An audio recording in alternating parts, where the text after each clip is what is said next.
ఒక మనిషి ఎంత ఎత్తుకు ఎదగాలో అంతకు మించే ఎదిగాడు. మానసికంగా, శారీరకంగా అలసిపోయినా పట్టుదల, ఆత్మవిశ్వాసం అనే ఆయుధాలను మాత్రం వదల్లేదు. ఈరోజు అతని క్రియేట్ చేసినటువంటి ఆరా ముందు దేశం మొత్తం నివ్వెరపోతోంది. ఘోరమైన ట్రోలింగ్ నుంచి ఈరోజు దేశమంతా తన గురించి మాట్లాడుకునేలా చేశాడు. కష్టాలను తట్టుకొని విజయం సాధించే వాళ్లను చూసే ఉంటాం. విమర్శలను తట్టుకొని ముందుకు వెళ్లే వాళ్ళను కూడా చూసుంటాం. కానీ ఈ రెండింటిని ఏకధాటిగా మోస్తూ అత్యున్నత స్థానానికి చేరడమే కాదు, చరిత్రలో నిలిచిపోయాడు. నెక్స్ట్ జనరేషన్ సగర్వంగా చెప్పుకునేలా ఒక ట్రెండ్ సెట్ చేశాడు. ఈ మధ్య కాలంలో ఇలాంటి చరిత్రను పుస్తకాల్లో చదువుకోవడం తప్ప ప్రత్యక్షంగా చూసింది లేదు. శిఖరానికి చేరుకొని రాబోయే తరాలకు స్ఫూర్తిగా నిలిచాడు. సినిమాలకు పనికి రాడన్నారు, యాక్టింగ్ రాదు, ఫేస్ వాల్యూ లేదని అవమానించారు. సూపర్ హిట్లు కొట్టడంతో స్టార్ హీరో కాలేడని కామెంట్స్ కూడా చేశారు. ఇండస్ట్రీ హిట్ కొట్టిన రీమేక్ హీరో అనే స్టాంప్ వేశారు. టాప్ హీరోల్లో ఒకడిగా ఎదిగాక అదృష్టం అంటూ చిన్న చూపు చూశారు. అగ్ర హీరోగా జనాలు బ్రహ్మరథం పడితే అసూయతో చాలా మంది రగిలిపోయారు. రాజకీయ ప్రవేశం అంటే నవ్వుకున్నారు. పార్టీ ప్రకటించగానే అంత సీన్ లేదన్నారు. మీటింగ్లకు భారీగా జనం వస్తే హీరోలకు ఇదంతా చాలా కామన్ అంటూ లైట్ తీసుకున్నారు. 234 నియోజకవర్గాల్లో తన పార్టీ సభ్యులను నిలబెట్టగానే ఓవర్ కాన్ఫిడెంట్ అన్నారు. ఎలక్షన్ రోజు టీవీకే పార్టీకి కష్టమే అని అన్నారు. ఎగ్జిట్ పోల్స్ చూసి సీఎం అవ్వలేడని అంచనా వేశారు. కానీ మే 4, 2026న తమిళనాడు అసెంబ్లీ ఎలక్షన్స్ రిజల్ట్స్ రాగానే అందరూ సైలెంట్ అయిపోయారు. ఇదంతా జోసెఫ్ విజయ్ చంద్రశేఖర్ అద్భుతమైనటువంటి చరిత్ర. విజయ్ అనే పేరు ప్రస్తుతం దేశమంతా మారుమోగిపోతోంది. దీనికి కారణం ప్రత్యేకంగా చెప్పాల్సిన అవసరం లేదు. తమిళనాడులో 2026 ఎలక్షన్స్ లో ఘన విజయం సాధించి ఒక్కసారిగా సంచలనంగా నిలిచాడు విజయ్. ఇప్పుడు తమిళనాడులోనే కాదు, ఓవరాల్ గా భారతదేశంలోనే హాట్ టాపిక్ గా మారాడు. ఎక్కడి నుంచి కెరీర్ స్టార్ట్ చేసి ఎంత ఎత్తుకు ఎదిగాడో తెలిస్తే గూస్ బంప్స్ రావడం ఖాయమనేలా అతని జీవితం ఉంటుంది. ఒక సినిమాలో ఎన్ని మలుపులుంటాయో తెలియదు, కానీ విజయ్ కెరీర్లో మాత్రం అంతకు మించినటువంటి టర్నింగ్ పాయింట్స్, ట్విస్టులు కూడా ఉన్నాయి. 30 సంవత్సరాల సినీ రాజకీయ కెరీర్ వేరే లెవెల్లో ఉంటుంది. విజయ్ అంటే విజయం కాదు, విప్లవం అనేలా నిరూపించాడు. తమిళనాడులో సినిమా హీరోలకి నెక్స్ట్ లెవెల్ క్రేజ్ ఉంటుంది, కానీ తమ నటనతో జనాల్లోకి వెళ్ళడం అంత సామాన్యమైన విషయం కాదు. అలాంటి క్రేజ్ సంపాదించుకోవడం చాలా కష్టం. అయితే ఒక్కసారి జనాలు తనవాడు అనుకుంటే నెత్తిన పెట్టుకొని చూసుకుంటారు. జేజేలు కొట్టడమే కాదు, దేవుడిలా ఆరాధిస్తారు. పూనకం వచ్చినట్లు ఊగిపోతారు. హీరోల పిచ్చి దాదాపు ప్రతి ఇండస్ట్రీలో ఇలానే ఉన్నా తమిళ్లో మాత్రం ఫ్యాన్స్ అభిమానం పీక్స్ లో ఉంటుంది. ఎందుకంటే తమిళ ప్రజలకు ప్రాంతీయ భావాలు ఎక్కువగా ఉంటాయి. అలాంటి తమిళ ప్రజల గుండెల్లో విజయ్ ఎలా స్థానం సంపాదించాడో చూద్దాం. చంద్రశేఖర్, శోభా దంపతులకు జూన్ 22న విజయ్ 1974లో జన్మించాడు.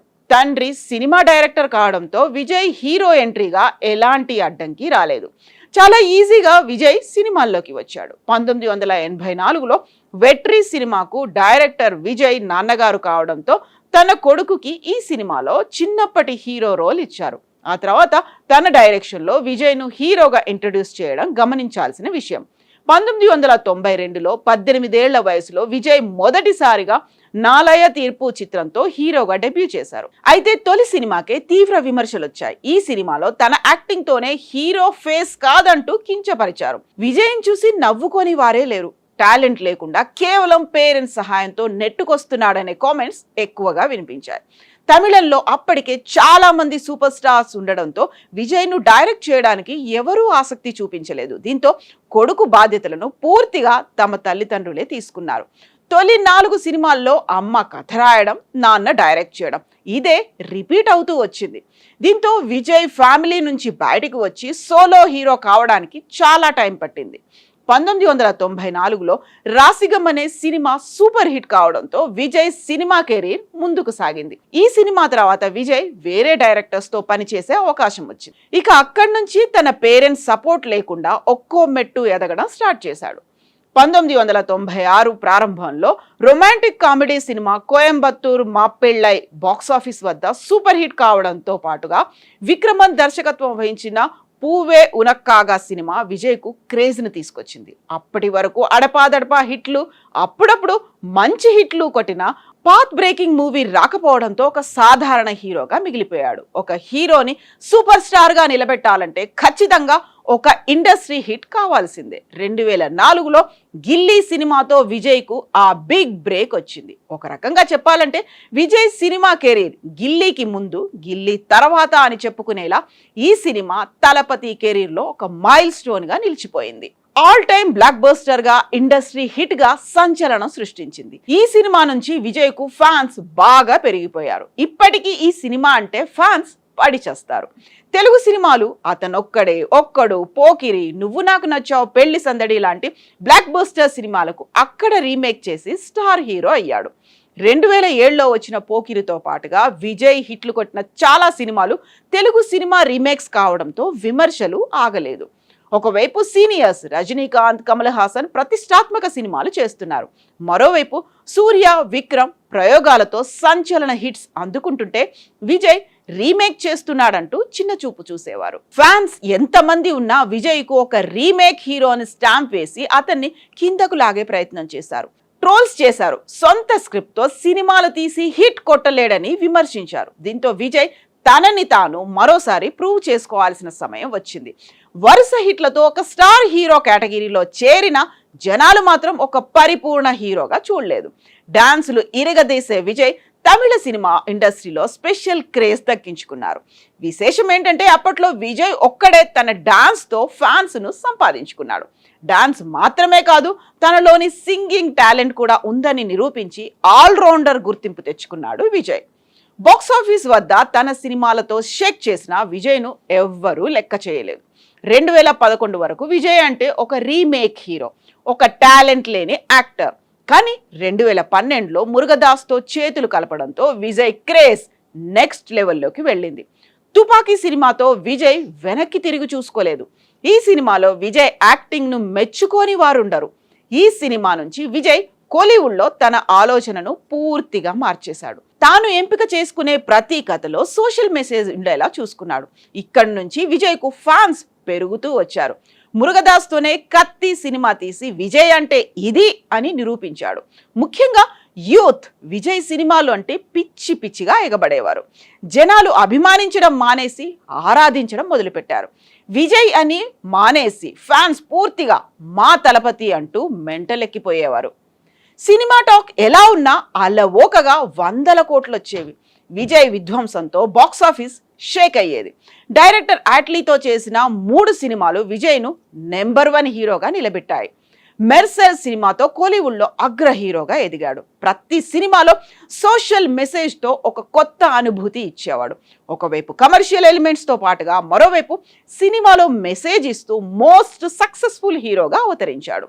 ఇక్కడ చెప్పుకోవాల్సిన మరొక విషయం ఉంది. అది విజయ్ వరుసగా హిట్లు కొడుతున్న సమయంలో కోలీవుడ్ టాప్ హీరోలు రజనీకాంత్, కమల్ హాసన్, విక్రమ్, అజిత్ వరుస ఫ్లాప్లతో పూర్తిగా ఢీలా పడిపోయారు. కమర్షియల్ హీరో అంటే విజయ్ ఒక్కడే కనిపించాడు. డెబ్యూ డైరెక్టర్లు ఆయన విజయ్తో సినిమాలు తీస్తే స్టార్ డైరెక్టర్ రేంజ్కు వెళ్ళిపోయేవారు. విజయ్తో సినిమా అంటే మినిమం గ్యారంటీ హిట్ అనేలా దూసుకెళ్లాడు. సినిమా టాక్ కొంచెం అటు ఇటు ఉన్నా సరే ఫ్యాన్స్ మాత్రం తమ భుజాలపై మోసేవారు. యూత్ నుంచి లేడీ ఫాలోయింగ్ విజయ్కు బాగా పెరిగింది. విజయ్ను ఇష్టపడని వారంటే ఎవరూ లేరనే స్థాయికి ఎదిగాడు. విజయ్ చేసిన చివరి 4 సినిమాల టాక్ ఆశించిన స్థాయిలో లేకపోయినా అతనికి ఉన్న విపరీతమైన ఫాలోయింగ్ కారణంగా బాక్సాఫీస్ వద్ద బంపర్ హిట్ కొట్టాయి. తుపాకీ, కత్తి, ఏజెంట్ భైరవ, తేరి, మెర్సల్, బిగిల్, సర్కార్ ఇలా తన ప్రతి సినిమాలో సామాజిక అంశాలను ప్రస్తావించాడు. భయంకరమైన కోవిడ్ సమయంలో మాస్టర్ రిలీజ్ అయిన విజయ్ క్రేజ్ దెబ్బకు వసూళ్ల వర్షం కురిసింది. బీస్ట్ కు ఫ్లాప్ టాక్ వచ్చిన విజయ్ క్రేజ్ తో అలవోకగా 300 కోట్లు వచ్చి చేరాయి. మాస్ హీరోగా పేరున్న వారసుడు సినిమాతో ఫ్యామిలీ సినిమా తీసి బిగ్ హిట్ కొట్టాడు. లియో అంచనాలను అందుకోకపోయినా ఏకంగా 620 కోట్లను, గోట్ సినిమాపై విమర్శలు వచ్చినా దాదాపుగా 500 కోట్లు వసూలు చేసిందంటే విజయ్ స్టామినా అనే చెప్పుకోవాలి. ప్రజల్లో ఎంతో ఫాలోయింగ్ సంపాదించుకున్న విజయ్ ఇక పూర్తిగా రాజకీయాల్లోకి రావాలని నిర్ణయించుకున్నాడు. 2009లోనే విజయ్ కు భారీగా ఫ్యాన్స్ ఏర్పడ్డారు. దీంతో ఇక్కడి నుంచే విజయ్ రాజకీయానికి బీజం పడింది. 2009లో విజయ్ తన అభిమాన సంఘం విజయ్ మక్కల్ ఇయక్కంను ప్రారంభించాడు. ఈ సంస్థ 2011 తమిళనాడు అసెంబ్లీ ఎన్నికల్లో ఏఐఏడిఎంకే నేతృత్వంలోని కూటమికి సపోర్ట్ చేసింది. రాజకీయాల్లో తాను ఎందుకు వచ్చాడో కారణం కూడా క్లియర్ గా చెప్పుకొచ్చాడు. తనను 30 ఏళ్లుగా ఆదరిస్తూ వస్తున్న అభిమానుల శ్రేయస్సు కోసం రాజకీయాల్లోకి వస్తున్నానని భారీ ప్రకటన చేశాడు. 2024లో తమిళగ వెట్రి కజగం అనే తన పార్టీని స్థాపించి అధికారికంగా తమిళనాడు రాజకీయాల్లోకి ప్రవేశించాడు. ఆయన అభిమాన సంఘం విజయ్ మక్కల్ ఇయక్కం ఆయన రాజకీయ ప్రవేశానికి పునాదిగా నిలిచింది. అంతకుముందే విజయ్ సామాజిక సంక్షేమ కార్యక్రమాల్లో నిమగ్నమై 2021లో స్థానిక గ్రామీణ సంస్థల ఎన్నికల్లో విజయవంతంగా పోటీ చేశాడు. 2026 అసెంబ్లీ ఎన్నికలను లక్ష్యంగా పెట్టుకున్న విజయ్ అవినీతి వ్యతిరేక, సామాజిక న్యాయం, తమిళ ఆత్మగౌరవం వంటి అంశాలపై దృష్టి పెట్టి అధికారంలో ఉన్న డిఎంకే, ప్రతిపక్ష ఏఐఏడిఎంకేలకు సవాల్ విసిరాడు. అంతేకాదు ఒక్కసారి రాజకీయాల్లోకి అడుగు పెడితే ఇకపై సినిమాలు చేయనని చెప్పి బిగ్ షాక్ ఇచ్చాడు. దీంతో విజయ్ తొందరపడుతున్నాడేమో అని అందరూ భావించారు. సినిమా కెరీర్, రాజకీయ కెరీర్ రెండూ పోతాయనే కామెంట్స్ వినిపించాయి. సినిమా, రాజకీయం రెండూ ఒక్కటి కాదని హితబోధ చేశారు. కానీ ఇవేవి విజయ్ పట్టించుకోలేదు. తనకు అండగా నిలిచి ఆదరిస్తున్న జనాలపై నమ్మకం ఉంచాడు. పార్టీ పెట్టిన తొలి రోజు నుంచి చివరి రోజు వరకు కాన్ఫిడెంట్ గా కనిపించాడు. ఏ రోజు కూడా తాను ఓడిపోతే పరిస్థితి ఏంటి అనే ఆలోచన కూడా రానివ్వలేదు. విజయ్ మీటింగ్లకు జనాలు లక్షల్లో రావడం చూసి తమిళనాట ప్రజలు కొత్త మార్పు కోరుకుంటున్నారని అర్థమైంది. విజయ్ క్రేజ్ దెబ్బకు తమిళనాట మాత్రమే కాదు, ఇండియా మొత్తం షేక్ అయిపోయింది. అదే సమయంలో తమిళనాట రెండు పార్టీలు ప్రజలను సమర్థవంతంగా పరిపాలించడంలో విఫలమయ్యాయి. ఇలాంటి సమయంలోనే విజయ్ రిస్క్ చేసి రాజకీయాల్లోకి వచ్చి ప్రజలకు దగ్గరయ్యాడు.